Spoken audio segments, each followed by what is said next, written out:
ayca donc les gars bëggee naa leen ziar leen ñaanal leen jàmm donc tey tamit ñëwaat nañ gars yi ci info match yi ak mercato yi Real Barça Chelsea Atlético Alvarez lépp dañ koy waxtaanee ci vidéo bi. donc gis ngeen Chelsea ak Fulham dañ doon football match bu neex a neex nag les gars, match bu extraordinaire bu neex. voilà donc Chelsea xam ngeen ne seen entraîneur bi mooy Xavi Alonso nag ku ko xam ko fële ca Real Madrid ku ko xam ko Real Madrid ak Bayern Leverkusen. voilà ki nga xamante ni tamit nag mooy Álvaro Arbeloa, donc moom moo yoroon deuxième équipe Real Madrid bi Álvaro Arbeloa mi moom moo ko yoroon. donc léegi nag ñoom ñaar ñëpp jaar nañu Real Madrid. Xavi Alonso nag moom moo nekkoon Real Madrid coach officiel. voilà kii nag Álvaro Arbeloa nag dafa nekkoon entraîneur boo xamante ne négandiku nekkal fii en attendant lañ ko defoon, waaye dañoo dem ba finalement ñu dàq ko parce que xam nañ ne ñoom ñaar ñëpp mënuñoo yore Real Madrid. tey nag ñoom ñaar ñoo daje Premier League, ku nekk kii dem na Chelsea kii dem na Fulham. voilà kee dem Chelsea nag ak kee dem Fulham kooku moom yóbbaale na ñaari joueurs Real Madrid, waaye kee dem Chelsea yóbbaalewul kenn, waaye nag dafa mel ni dafa bëgg a yóbbaale benn joueur pour mu dem fële ca Chelsea. joueur Real Madrid mu ngi waaj a dem fële ca Chelsea, donc gars yi dinaa la ko wax ci biir vidéo bi les gars. donc mu ngi noonu. donc gis ngeen Chelsea ak Fulham ñoo doon football match bi 3-2 la jeexee 3-2 gis ngeen. voilà donc João Pedro gis ngeen mu ngi noonu 3 bi Chelsea yi 2 ki nga xamante ne mooy Fulham 3-2 la jeexee. mu nekkoon nag match bu serré mais match bu neex a neex tamit parce que premier mi-temps bi Chelsea moom bal bi dañoo ne prib rek. gis ngeen à la première minute la ki nga xamante ni mooy João Pedro dugal bit bi, te xam ngeen ne João Pedro instant bi ni Barça mu ngi ko topp di ko teg bët pour bu ko jënd indi ko fële ca FC Barcelone, waaye Chelsea dañ ne kooku c'est injaayable, jaayuñu ki nga xamante ni mooy João Pedro. voilà donc mu ngi noonu 3-2 la match bi jeexee. donc ba tey duñu génn fële ca Chelsea, dañuy ñëw foofu. gis ngeen waxoon naa leen am na joueur Real Madrid buy waaj a dem fële ca Chelsea. donc Eduardo Camavinga est ciblé par Chelsea en cas de départ Enzo Fernandez. gis ngeen donc instant bi Chelsea dañoo bëgg remplacer ki nga xamante ne mooy Enzo Fernandez mi nga xamante ne war na dem fële ca Manchester City, waaye nag Camavinga lañ ko bëgg a remplacer les gars. mais Chelsea yéen a bëgg lu bon, yéen a bëggul koo xamante ne mais man lan moo tax Chelsea bëgg ay rastaman, lan moo tax. Pourquoi vous les supporters de Chelsea vous aimez trop de un joueur qui porte des rastas? mais il faut arrêter. Camavinga doyewuleen ko dara, il est trop nul les gars. donc finalement les gars, here we go bi c'est officiel. Mamadou Sarr est un joueur de Real Sociedad les gars. donc gis ngeen le Real Sociedad parvient à un accord verbal pour recruter Mamadou Sarr en provenance de Chelsea. C'est parti, le club vont préparer les documents après le match, mais Sarr ne participe pas ce soir car le Real attend pour qu'il rejoigne en prêt. voilà, tout est prêt comme l'a rapportant. voilà pour Barreto ñoom ñoo génne loolu. maanaam Mamadou Sarr day dem fële ca Real Sociedad, mais c'est en prêt. waxoon naa leen ne beneen vidéo bi newoon naa leen Mamadou Sarr, Pape Matar Sarr, Ismaïla Sarr ñoom ñëpp dañoo bëggoon fële ca Galatasaray, waaye finalement Mamadou Sarr moom dem na fële ca Real Sociedad en prêt. Chelsea dañ ko abale. voilà donc Chelsea man dama xamul yéen lan mooy seen problème quoi. en fait man heureusement duma supporteru Chelsea, mais Chelsea yéen ngeen am défenseur bu baax bu mel ni Mamadou Sarr ngeen abale ko te ngeen tourner fii di am problème défense. léegi moom Mamadou Sarr ngay yàpp parce que Mamadou Sarr il est noir, il est africain, loolu moo tax. donc mu ngi noonu, loolu seen affaire la. voilà donc ba tey Chelsea gis ngeen ñu ngi bàyyi joueur boo xamante ne bu mel ni Enzo Fernandez. Manchester City travaille pour finaliser cette semaine l'arrivée de Enzo Fernandez. Chelsea réclame 140 millions d'euros selon Di Marzio. Voilà, donc Chelsea nag ñoom dañoo réclamer 140 millions d'euros. Loolu moo tax Real Madrid jënduñu ki nga xamante ne mooy Enzo Fernandez parce que 140 millions d'euros dafa bëri torop ci joueur ku bu mel ni Enzo Fernandez. Gaa mën na football, mën na li muy def torop mais loolu dafa bëri. Loolu moo tax Real Madrid ñu dellu ginnaaw ci dossier wu ki nga xamante ne mooy Enzo Fernandez les gars. Gars yi waxoon naa leen ko donc finalement Alvarez il va aller au FC Barcelone.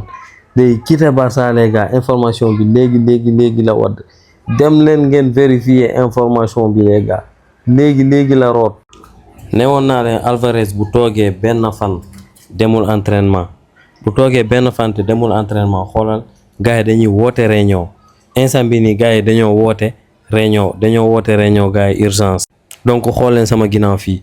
Une réunion d'urgence a eu lieu ce matin entre Alvarez et dirigeants de l'Atlético Madrid. Une réunion pour enfin décider de l'avenir de Julián Alvarez les gars. Kii day dem Barça les gars. Am na nag Barcelone yu bëri yoo xamante ne seen yaakaar tas na si dossier bi. Bu seen yaakaar musa tas si lii. Man en personne sama yaakaar tasoon na si. Mais yaakaar mu ngi commencé judduwaat les gars. Alvarez au Barça mun ngeen ko dégg à tout moment les gars. Here we go guys, di ngeen ko dégg. Galatasaray tamit ñoom xanaa ñoom lan moo leen dal ñoom. ñii lañ bëgg a dajale. Saare nii Mamadou Sarr, Ismaïla Sarr, Pape Matar Sarr ñii la bëgg a dajale. Non gars yi bañ leen bu leen nangu lii. Bu leen nangu Galatasaray dajale joueur yu baax yi nii yëpp yóbbu ko foofu noonu. Bu leen ko nangu les gars. Gars yi ma woon leen image bi wala. non supporter Atlético Madrid di réew nañ. tot musuma gis supporter yu réewee nii. Alvarez ba léegi Alvarez mayuñu ko jàmm. maanaam direction Atlético Madrid bi ñoom bëgg nañoo garder Alvarez, bëgg nañ koo denc, bëgg nañ koo téye ci club bi. mais supporters yi ñoom ñu ne suur nañ Alvarez, ñoom ñu ne suur nañ ko na dem. donc Villarreal ak Atlético Madrid bi ñu doon football xool leen jërë gis. donc lii photo yi nag bëri woon na torop ci kaw kii bi. supporters yi ñëpp a yoroon photo bii nii voilà. lii dafa ñaaw quoi. donc li gën mooy nañ ko bàyyi mu dem. parce que dafa bëgg a dem donc bàyyi leen ko mu dem voilà. donc am na si ay sources saa yoo xamante ne ñu ne Arsenal dañoo waxtaan ak Atlético Madrid maanaam teg nañ pare nañ maanaam bu offre bu ñëwee 150 millions pour ñu jaay leen ki nga xamante ne mooy Alvarez. mais waa Arsenal ñoom ñu ne parewuñu pour teg 150 millions d'euros ci ki nga xamante ne mooy Alvarez. ñoom nag instant bi ñu ngi forcer Alvarez pour mu dem Arsenal mais pas au Barça. instant bi nag loolu mooy coow li gars yi. Alvarez bu leen ko forcer mu dem fenn donc bu ñëwee tamit ci dossier bi nga xamante ni mooy Gavi. xam ngeen ne Gavi démb dafa génnoon ci terrain bi. gars yi yëpp yaakaar ne dafa blessé effectivement dafa blessé mais nekkul blessure boo xamante ne bu grave la. donc les signaux concernant Pablo Gavi sont rassurants. Il va passer des examens complémentaires, mais tout indique qu'il ne s'agit pas d'une blessure grave. Voilà, blessure la mais nekkul blessure boo xamante ne bu grave non comme niñ ko yaakaare. donc tey lay def examen médicaux yi pour ñu xam affaire bi lan la ak nan la ak naka la lay gars. donc kii di Manchester City nag ñoom tamit ils sont intéressés par Frenkie de Jong et pourraient tenter le signer cette semaine. Les Citizens ont déjà noué le premier contact. Voilà, donc Manchester City instant bii nii nag def nañ ko premier contact ak entourage ki nga xamante ne mooy Frenkie de Jong. xam ngeen ne Frenkie de Jong dafa blessé instant bi day toog xaw ma 6 mois xaw ma 4 mois lay toog du football. donc raison boobu loolu moo tax FC Barcelone dem recruter ki nga xamante ne mooy Rodri, joueur boobu nekkoon Manchester City. léegi nag Manchester City ñoom tamit dañoo bëgg a recruter ki nga xamante ni mooy Frenkie de Jong donc loolu échange lay doon rek mais man en personne les gars nanguwuma Barça bu ñu jaay ki nga xamante ne mooy Frenkie de Jong donc Frenkie de Jong bu nekk ci forme malgré nag am nañ ay milieu terrain yu baax a baax ay ñoom Bernal Fermin Lopez ñoom Pedri voilà ñoom kii nu mu tuddati Rodri ñoom ñëpp ñu ngi foofu mais bu ñu jaay ki nga xamante ni mooy Frenkie de Jong nañ ko defal prêt nañ ko abale mais pas ñu jaay ko voilà parce que Frenkie de Jong attention moom ak Pedri si milieu terrain bi non c'est extraordinaire dara du jàll les gars loolu moom maa leen ko wax ci kaw Alexandre Balde bi tamit damay joxe sama avis les gars Alexandre Balde Barça waruñu ko jaay waruñu ko defal vente définitive dañ ko war a def vente wala ñu abale ko voilà ñu abale ko def ci option d'achat moo gën wala ñu def ci rachat de vente comme ça ba saa yu ñu ko soxlaa dañ koy indiwaat parce que Alexandre Balde am na talent trop problème bi mooy dafa am lu manqué quoi dafa am lu manqué ci moom te loolu moom su amee coach boo xamante ne aay na mun na ko defar bu baax a baax parce que loolu moo tax Espagne instant bi amuñu confiance pour woo ki nga xamante ne mooy Alexandre Balde.